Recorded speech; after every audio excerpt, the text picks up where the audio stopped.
Good afternoon, Chovos, Halevavos. We're still in the Hakdama. And in the Hakdama, now the Sefer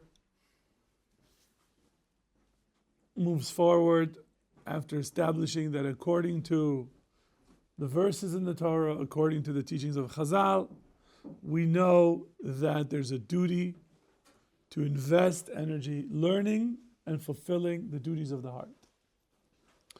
And then he says, when I understood then that there is an obligation to fulfill the mitzvot of the heart, and that there isn't a single work specifically dealing with duties of the heart, I wanted to know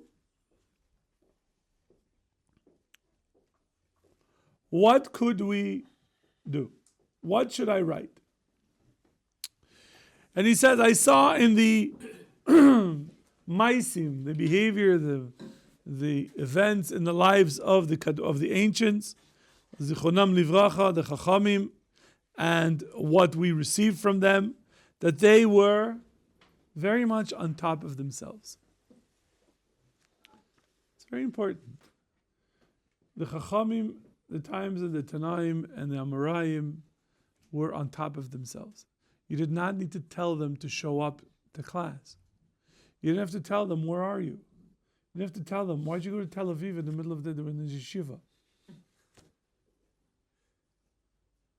You don't have to chase them. You don't have to convince them that they should learn 2 full zdarim a day, because that's the program. They were on top of themselves, because that's who they were. How could you have a question on that? It's just supposed to be push it. Only a question. If you don't have a question on specifically what I said, I'm happy to. Yes, sir. Was it not more than that, though? It wasn't just was it not more than that? They also had more. They had more there are things from their time that we don't, we have to think about and we have to go through that they never had to think about or go through. Like what? Like internet? No, like in texts. In texts? Within our texts. Yes. I was told that the times then were holier, so that they knew they had more of a fundamental knowledge. They weren't asking poseks for things because everyone kind of knew what they had to do. Well, how did they know this? I don't know. What? Did they just download it from the mothership? They learned. They learned it. Neuralink. But it wasn't they didn't really learn. They just sat there in class and went. You know what I'm talking about? Matrix. Yes and no. Yes and no. I mean, your position is a position that we hear every once in a while. And maybe it's worth bringing up the source. It wasn't part of the shir today, but I think it might be important to think about this. So there's a sefer, there's a big Rav who wrote a sefer called the Ben Ish Chai. Ben Ish Chai he's from Baghdad, from about 150 years ago, something like that, maybe a little longer. And he asks a very important question that is similar to yours. He says, why do we listen to Rishonim? Why do we listen to the words of Rashi and the Rambam and the Rashba and the Ramban and the Ran and the Ritva? I don't want to leave the Balei HaTosfos. I don't want to leave anybody out. So why do we listen to them? The Rif, why are we listening to them? And he says, their neshamas spent less time in impurity than our neshamas, and therefore their neshamas are holier. Okay? Because the idea is, according to the Ari, that when Adam HaRishon sinned, all of the neshamas that are included in him went into impurity. And once they were in impurity, they stayed there until the neshama came down here for its tikkun, repair. So a neshama that came into this world 1,000 years ago spent less time in impurity than my neshama that came only in 1970. Okay? And then for you, your neshama spent even more time, and therefore. So says the Ben Ish Chai, this is why we listen to Rishonim. So then he says, but what's the trick? If they have a greater neshama, of course they were able to do what they did. If I also had a neshama, like Rashi, like the Rambam, like the Ramban, right, which is 1,000 years less in Tuma, I would also be at that level. And then he hits you. He says, the Gemara says, that the greater a person is, the greater your neshama is, the stronger the Yetzer Hara that you have. So, it means that the Rambam's Yetzer Hara was much greater than all of us put together, probably. And you asked about Tanaim and Amoraim, which were even earlier than the Rambam by, I don't know, depends, 500, 800 years, depending on what we're talking about. So you're talking about neshamas that spent even less time, which means they were much greater neshamas, which is exactly your point. They didn't need to learn, they just got it. That's why I did okay? But that means that they had a much greater Yetzer Hara than anybody. And if they had such a great Yetzer Hara, look what they were able to accomplish. Rashi's Yetzer Hara was a lot stronger and greater than yours. And yet he was able to sit and go through Shas and interpret Shas and go through the Chumash and interpret Chumash and do everything that Rashi did. With the Yetzer Hara that he did. You think his Yetzer Hara didn't bother him? Of course it did. But yet he was able to battle it. And for us, we are much lower in terms of a neshama. And yet we see how difficult it is to battle the Yetzer Hara. So when I said for them, showing up it wasn't even a question.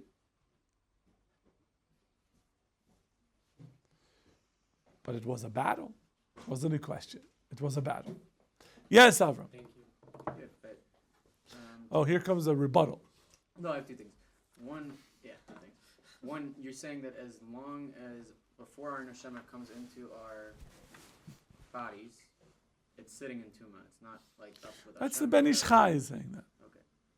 The other thing is, their Yetzer Hara was probably pretty huge, but at the same time, they were like in comparison to themselves. Meaning, like, I think everybody's Yetzer Hara is supposed to be as compared to that person. But the greater neshama you have, the stronger your Yetzer Hara. But I'm saying, you So can they grow to had- new levels. And What? A person can grow to new levels, and their Yetzer Hara will get stronger and stronger and stronger. Nachon. Right? So Okay. So it's the same idea, though. It's not the same idea, though. Because look at what they were able to accomplish with their Yetzer Hara. And look where we are. We just started. They grew together with it. They didn't start off super and awesome. Like, we shouldn't just be subpar souls because we cooked an Adam's stew longer. But we are. Because we're not capable of doing, according to the Ben Ish Chai, we're not capable of doing what Rashi did. We are not able to do what the Rambam did. But weren't they? Everything okay, Dan? Oh, okay. We'll stop the video and we'll wait for you. Is the Tameh the Gullus that the Nishmas Tuma? are in? Tuma, yeah. Gullus? No, Gullus is a different state of spiritual state. Let's just say that.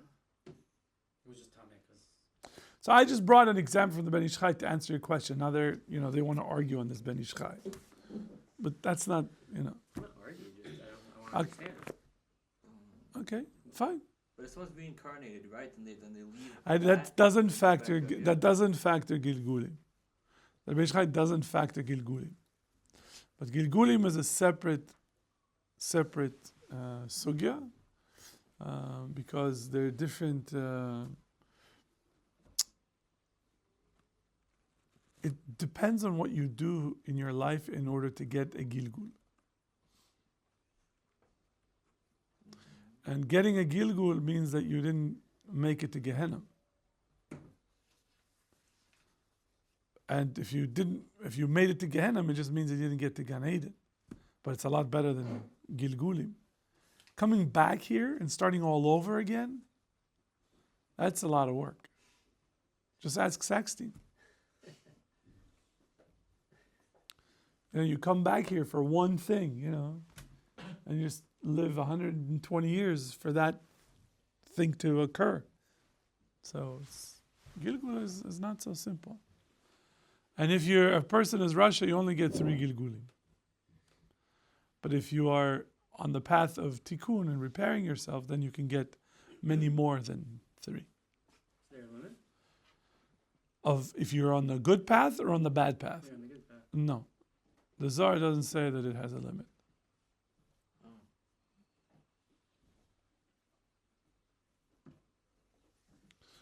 So that's good news for you. You seem to be smiling. Well, I hear that a lot of opinions that there's 600 souls, right? No. No. Okay. No. There's an idea of the 600,000 600,000. I meant 600. Neshama. I always say But the 600,000 neshamas, that's neshama that is split into to like splinters and splinters and splinters. Exactly, and if that's true, then I mean, technically everybody is probably a guild at some Today? point. Yeah, Probably. at this point, right? Which means we're all trying to repair something, whatever. it Yes. is. Yes. And there could be other parts of us out there that are also trying to Well, I don't know what us means. of that neshama. Sada, One yeah. Sada, yeah. Those are very complicated topics. Not within the scope of Chovos Halevavos here. But, yes. What's your first name again? Aaron. But if you have any questions, Aaron can explain it to you. He read Sefer Yetzirah 7 times. He's got it inside out. Tov, Michael, I don't know what that form is bothering you, but we want to learn. So, would you mind? Tov. What happened that you're sitting this far, Yuda? We saved this chair so you could put it next to David, but... Yeah, but it's by the Sephardi guy.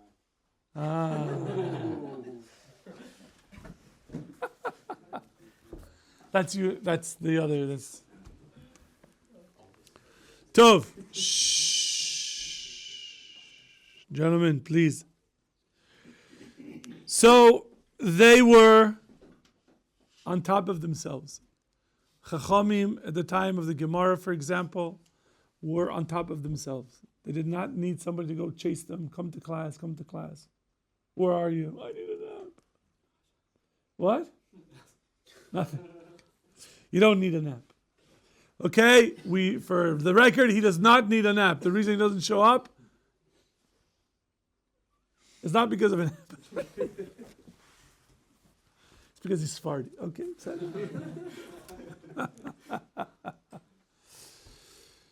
So, he says, they were mishtadlim, they exerted themselves learning the laws, and very difficult questions. But questions that are not necessarily relevant to their time. And sometimes when we read the Gemara brings all sorts of questions that are, why are we discussing this? That is, we all know that it's shlosha drachim. Right? We all know that. What do we get in if it's shalosh, if it's shlosha, if it's derech or davar? What are we trying to go through all this? And so he says they wanted to do this in order to understand what's aser, what's mutter. They wanted to know what their obligations are, what do they have to do, what they should not do. That was part of what the Amoraim and what the Tanaim and the Amoraim spent their time doing. And when they had a strange question, they would follow through in their reasoning to try to come up with an answer. Okay? And that's what they did. And they wanted to figure out halacha. They wanted to see the traditions they received from the Nevi'im, from the prophets, and so on. And the rabbis of the Talmud wanted to understand essentially different aspects of Torah law. Okay, and because they were at such a very high level, the Gemara, for example, in Brachas says that Rav Yehuda all knew, in the years of Rav Yehuda, they studied Nezikin, and they knew it. And if there was no rain, there was a drought, all Rav Yehuda needed to do is remove his sandal. Why? It's a sign that he was going now to be in Tanis, in a fast. So as soon as he removed his sandal, there was fire. There was rain, mito. And says the Gemara, but look at us, we're fasting and we're going and fasting and no one's listening. Right? The Amoraim, after Rav Yehuda said, we're not at that level that he was. And they say, why? Because they were Moser Nefesh. They were willing to do anything for the sake of Hashem. So, that's essentially the Madrega of the Tanaim and the early Amoraim. They were willing to be Moser Nefesh. They were willing to sacrifice almost everything for the sake of a Kadosh Baruch Hu. And that's it. And they did two things. They learned Torah and they did Gemilut Chasadim. Do you know what Gemilut Chasadim means? Acts of loving kindness. That's from the That's what from the Pirkei Avos. No. No? No. It's So you're saying three. I only gave you two. Oh, sorry. It's my fault. It's not your fault. You remember that. Avoida is davening, prayer. Yeah. But here they're talking about, it says, Amar Rav Huna, Kol ha'isek b'Torah bilvad. If you only learn Torah, it's similar like somebody who does not have a God. Why? Because you need to have Torah and Gemilut Chasadim. Those are the two cornerstones. You need both of them. What about prayer? I'm sorry? What about prayer? What about prayer? We're not talking about that right now. We're not talking about that now. See, now Hanan is not going to be able to ask any questions for the rest of his stay at Ohr Somayach. It's talking, of course there's prayer. Of course there's eating matzah and sitting in a sukkah and wearing tzitzis. Of course there's all of that. But there's, what he's saying, the two major pillars, what you have to do is make sure that there's Torah and Gemilut Chasadim. And ask yourself, did you learn Torah today, Jeremy? Yeah. Did you do Chesed today? Yeah. He's married. He has to. He took the trash out. Actually, I did. I know. It's a given. You go in there and throw the trash. There are cats jumping all over the big trash bin. This is Israel. Women can't go throw trash.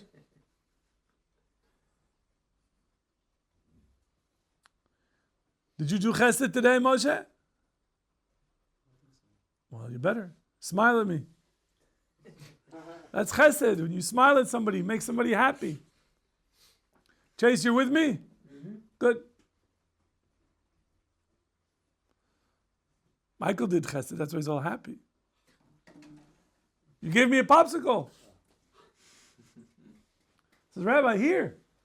Avi came with one of those big, ice, coffees. Couldn't even finish it.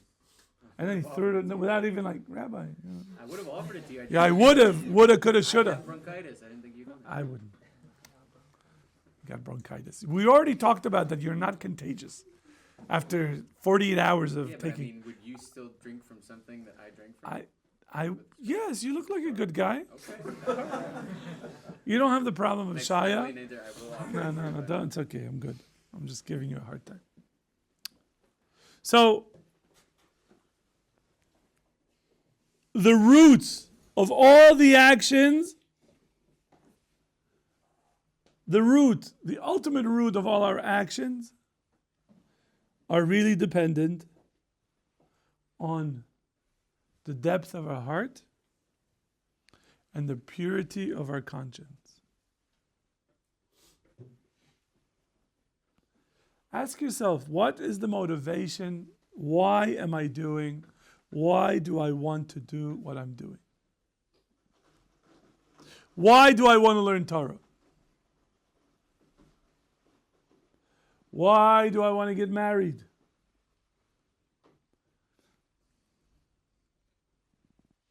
Why? Because I don't want to be alone. Okay, all right. Hey, listen, at least the person put it on the table. That's the number one motivation for guys, I think. They start out, they say, Rabbi, I'm ready for shidduchim. Why? I'm bored. There's nothing, all my friends are getting married and there's nothing to do. And, Shabbos afternoon, so I want to get married. I have something to play with. Like, she's not a toy. No, I don't mean that, Rabbi, but it'll give me something to do. Okay. She'll come with a list of honeydews. Honeydew this, honeydew that. Baruch Hashem, it's a good thing. But ask yourself, is that the proper motivation? When a guy says to me, Rabbi, I want to start wearing black and white. Why? Why? Oh, What? There's a cat up in the room. No? That scared the heck out of me. Please pardon us. A cat, apparently these men are very brave as long as there are no four-legged why'd animals. you move? He's in the corner snoring. I couldn't go past the camera again. Go right ahead. But look at the camera and smile. No, I'm kidding. You really want me to do it? No. Hopefully they'll edit you out. But what are you looking up there for? I'm over here. It was in the corner of my eye. It's in the moved. Corner of your eye and it moved. Staring right at me. All these Sephardi guys, Please, your It's such a bracha for the kolonos.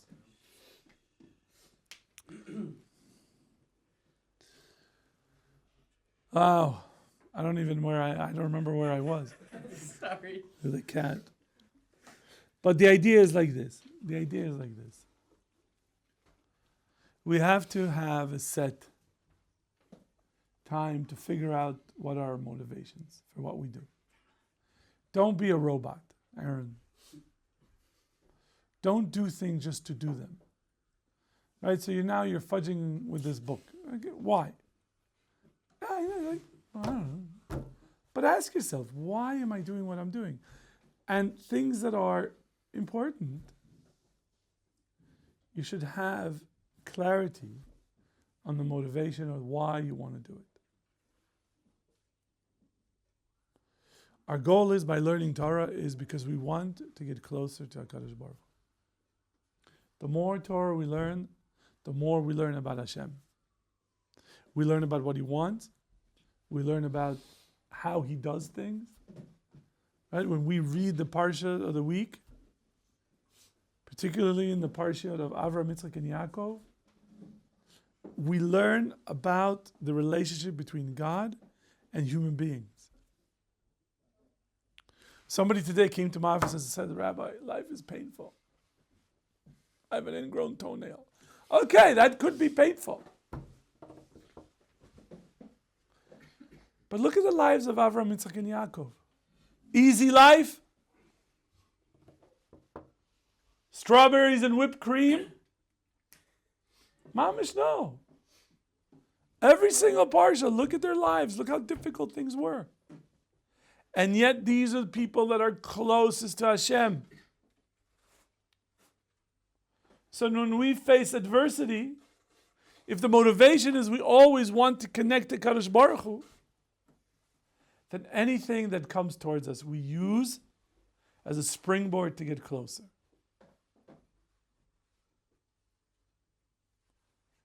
That's the most important piece that you can take with you from today. Hashem you're going to be dealt all sorts of situations in your life. Be'ezer Hashem, I give you a bracha that everything will go well for you. But it's not going to be easy. There's always going to be challenges. Imagine the Kadosh Baruch Hu is going to give you a kid just like you. Oh, I go, Rabbi, please don't give me that curse.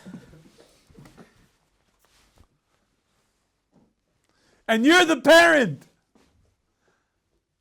And you're going to say things exactly like your parents did, and you won't believe that it came out of your mouth. Like, I just said that.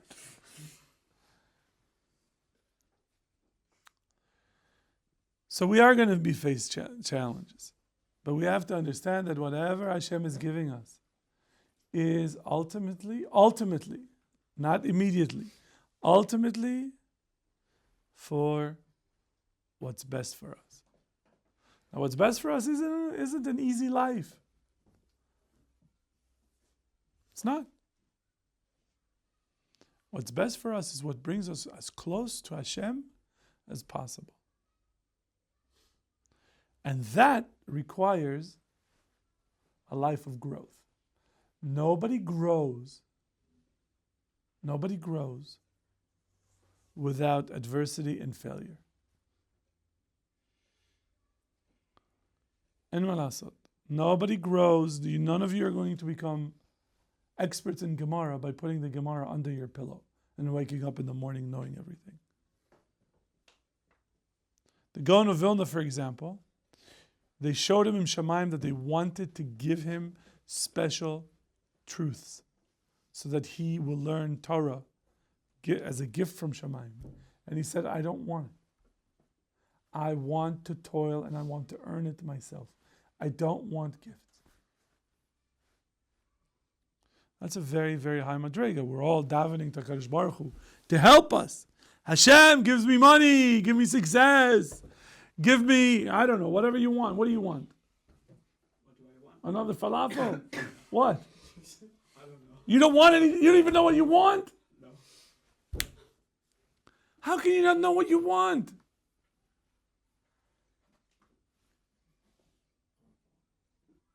What? What did you say, Yuda? I didn't say anything. I know. What? Dvikas? Dveikus, that's what you want? Okay. Good.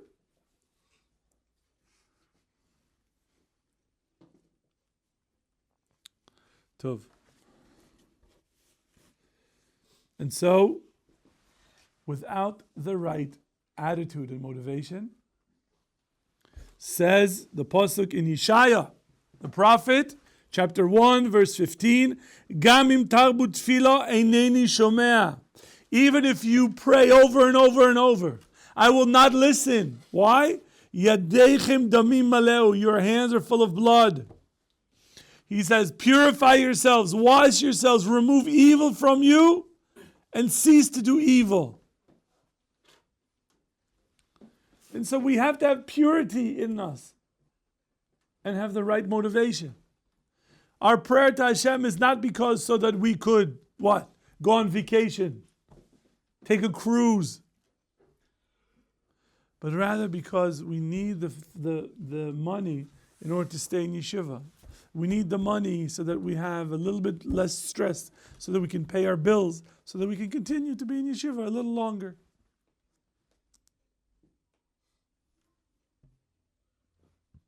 Okay? Questions?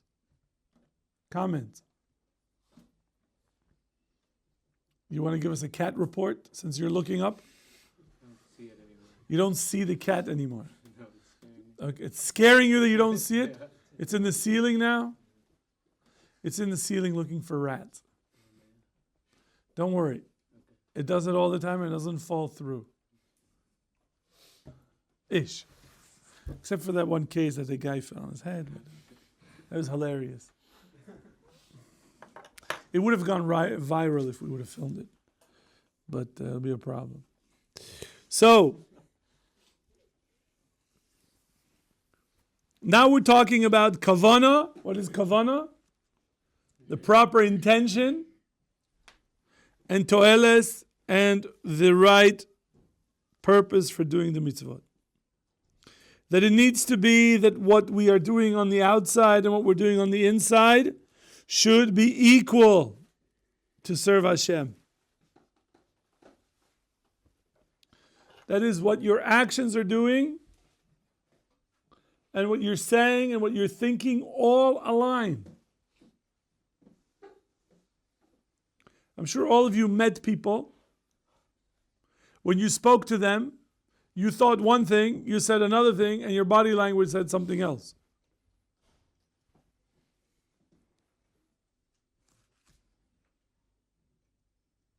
That's not how we serve Hashem. You can't lie to Hashem, correct? Is that true? Everybody agrees? Yes. You can't trick him. By, it's me, we're close like this. And so you need to have the intention clear, such that whatever you're thinking, whatever you're saying, and what you're doing, all supports one another. And that there's no contradiction. And that's the meaning of the pasuk, Tamim tiyeh im Hashem Elokecha. That you shall be perfect with Hashem, the Lord your God. That is, there's no dissonance. There's no contradiction between what you're thinking, what you're saying, and what you are actually acting. And this is particularly important during prayer. Some people, when they pray, you notice they get into like a zone and they just run through the 19 blessings, and you stop them and they don't know what blessings they're in. Because they were just, they got this going, they some of these do skiing, they ski. The ones that are, party dress, like this. Okay? But your mind has to be part of the conversation. You have to think about what comes out of your mouth. And what comes out of your mouth, if you're saying something that is more of a supplication, asking for forgiveness, your body should reflect that. If you're asking Hashem, if you're not asking, but you're thanking Him, that needs to be from your mind to your mouth to your body. That is, it needs to all flow. That's what it means to be perfect with Hashem. Now, that takes honesty.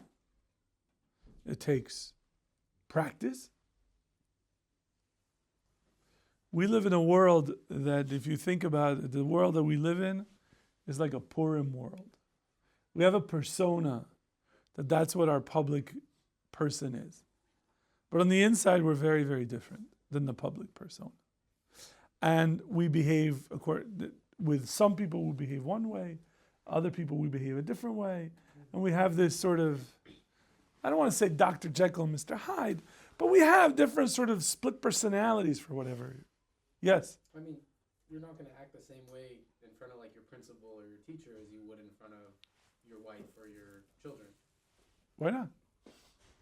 It's a much more intimate. I'm not going to hug and, you know what I mean? Like, you're not hugging who? I'm going to hug and kiss my kids. I'm not going to go up to like, it depends on the rabbi. I'm not gonna Oh, now you're hugging and kissing rabbis.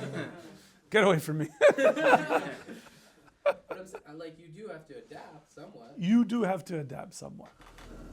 But not like change yourself. And the intention.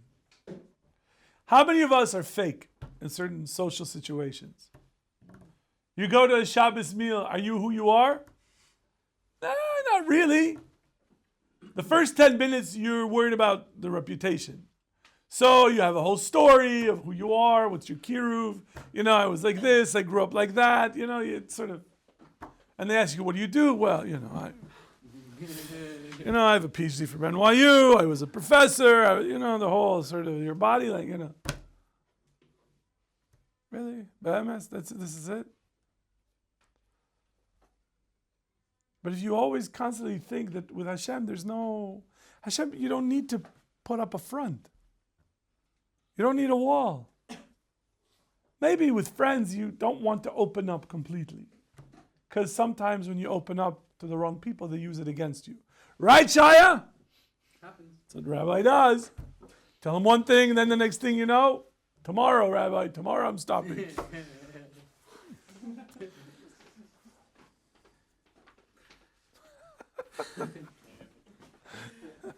Just like we never had that conversation, now everyone else thinks we had that conversation. Listen,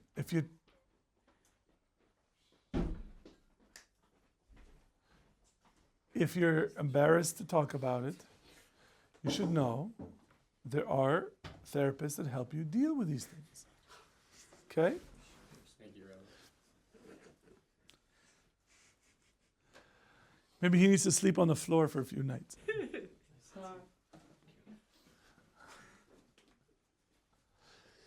Aaron, you okay? Welcome to Ohr Somayach.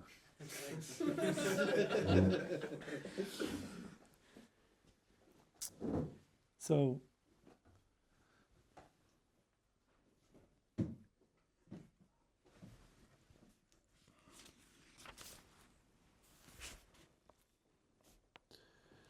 sometimes we're not honest with ourselves.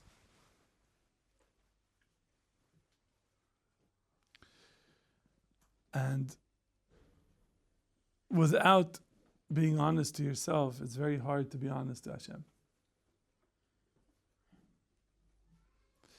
And part of the duties of the heart is to be, let's just call it emotionally mature. To put on the table what the issues are, to say, Hashem, look, these are the things, this is what I'm afraid of. These are the things that I'm not afraid of. These are the things that I'm very worried about. These I need your help with this. That is that you are aware of where you are. You want a new tissue? Yeah. So he continues and says that Kadosh Baruch Hu does not want us to serve him and fake it. Don't fake it. One of the fascinating, I don't know if you know this story, but at the time of the Tanaim, Rabban Gamliel, what do you guys keep looking up for? Cat's up there. So what? Leave it alone. It's a cat. Zma. It's not an elephant. How far it can jump. So should we stop the shear so you guys can go and do Animal Planet with the cat?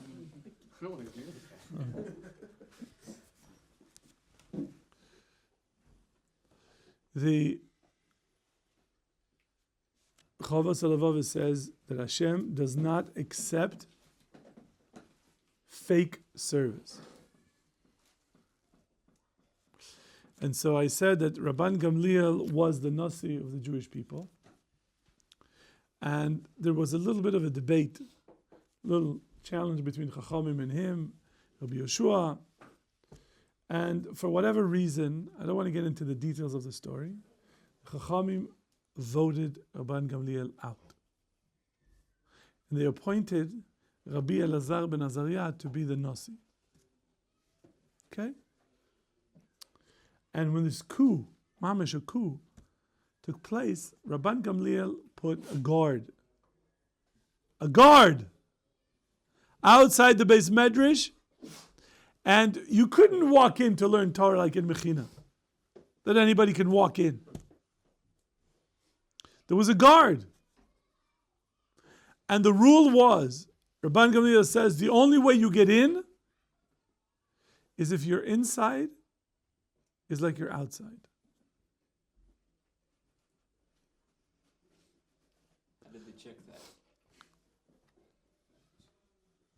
what Rabbi Elazar ben Azariah did, as soon as he got appointed, they got rid of the guard.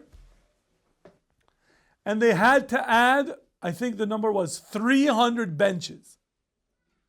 300 extra benches they had to add because so many people wanted to come and learn Torah. And Rabbi Gamliel was very, very upset with himself. That maybe what I did was wrong. That I had a standard of what? That I don't want to accept any student whose inside is not like his outside. Which means what? Well, he dresses in black and white, and he wears a hat, and he's got a beard. But on the inside, he's not that. He's not holding by that. Rabban Gamliel wanted people who weren't fake. He wanted people whose inside is exactly the outside. Don't be fake. Be who you are. If you are the guy that is, the inside is black and white, let's say, then be that black and white. It's fine. But if it's not, you don't have to pretend. You don't have to pretend to be something on the outside when it's not you on the inside. Don't be fake in your service to Hashem. Now, so everybody wants to know, so what happened? So they showed him in the dream to Rabban Gamliel of 300 empty vessels full of ash. That all these people that entered essentially are ash. Now, you have to understand what is ash. Okay? There are two aspects that we think about. Afar is dust or earth, and ash, which is burnt wood, right? Ash. Afar has no past, only has a future, right? Because from the earth you could take soil and you can make whatever you want with it. You can make it a vessel, you can make it a barrel, you can make it a pottery, whatever you want. Make a brick out of it. It has only a future. Ash has no future, but has a past. So they showed him a vision of all these jars were full of ash. And people ask, so why did they add 300 seats? Because when Rabban Gamliel was in charge, the people that came to learn wanted to learn no matter what the conditions were. If they had to stand for shiur, they would stand. If they had to sit on the floor, they would sit on the floor.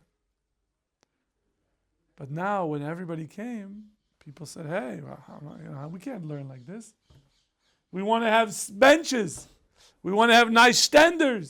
We have to have chavrusas to learn Rashi and Tosfos. We need to up the standards here. And they had to bring all these things, but ultimately, it didn't last. These people came with the wrong intention. That's sort of the story in the Gemara. But for our end, we shouldn't be fake. Certainly not fake when we serve Hashem. Now, there are those who say when it comes to Judaism, fake it until you make it. Haran, don't make a face. I wasn't in Tel Aviv. No, I'm kidding. Aaron, where do you live these days? What area? What city? Yes. Givat Mordechai. Givat Mordechai. Okay, Givat Mordechai. It's in Yerushalayim. Yeah. By Hebron. Yeah, next door. Does it rub off? Pardon? Does it rub off? So it didn't. Otherwise, you would know what I'm talking about. So,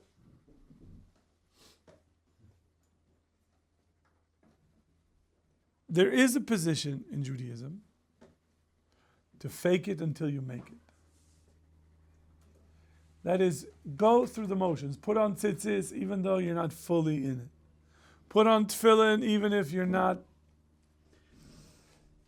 Do what you can on Shabbos till you actually fully connect. And there's a benefit to that. But here he's not talking about beginners. He's talking about people who are living. And in that sense, he's telling them, look, don't be fake. But for us, for people who are starting out, who are trying to return to Hashem, then we have to change our habits. And our habits are the ones that are blocking us from connecting to HaKadosh Baruch Hu. One of the things that people don't think about is the effect of continued unstopped learning. Have you ever tried to boil water? What do you need in order to boil water? You need a pot. Heat source. You need a heat source and? What? Water. 3 things. Now, you put the pot on the fire, right? You pour the water in the pot. And then you light the fire. Okay, you let it on the fire. And then 5 minutes later, you take it off. Is it going to boil? No. Why? So you put it back on for 5 minutes. Now it's been on there for 10 minutes, but you remove it again. Is that going to boil? You're saying it's going to boil after you take it off? Not as well. It won't boil. So let's say now you're putting an additional 5 more minutes, and then you remove it. Is it boiled? Probably better. You have 15 minutes, but every time you're taking off the heat. 5 minutes. You have to restart the whole You process. take it You off have in to 5 minutes? Of course it's going to do it. It's what? Of course it's not going to do it. It's not going to do anything. So why do you think if you're sitting and learning, and then you get up, and then you come back, and then you sit for 15, 20 minutes, and then you get up, and then you go, and then you go get your phone, right? Or that if finally the guy is sitting and he's learning one day, he's really putting all his energy. Then the next day, he's like, I got to rest today. Why? I don't feel well. I don't blame him. I'm assuming everyone's telling the truth. But the way, the effect of the Torah and of service to Hashem on us is like boiling water. If you really want to feel the effect, you have to let it boil. You have to stay on the fire. That's why we try to, right now in the morning, Seder, from 9:30 to 1, we're trying to keep you on the fire. And in the afternoon, we're starting at 3 o'clock. Well, what happens with 4:10? People are like, we don't need to boil anymore. We're just going to go rest. And then they come back for 5:30, and then That's the idea, that if you want the Torah, if you want holiness to have a greater effect on you, let it then. Continue. Don't stop it. Don't have abrupt breaks to check your phone. There's nothing on your phone that is going to change your life if you didn't look at it for 2 hours. For most of us, Trump is not going to send you messages asking what to do in Ukraine. He's not. Trust me. Even you, Shmuel. And so the idea is that to continue. So sometimes this faking to making it is a way of getting sort of that water to boil, the spiritual effects, by just doing it. So that there's a greater effect. Why? Because we want to connect to Hashem. Our motivation is really pure. But we're not really feeling it yet because we're not there yet. And so, yes, there's a benefit to faking to making it when we're taking on mitzvot. But we have to understand that ultimately we want to be true to our true intentions.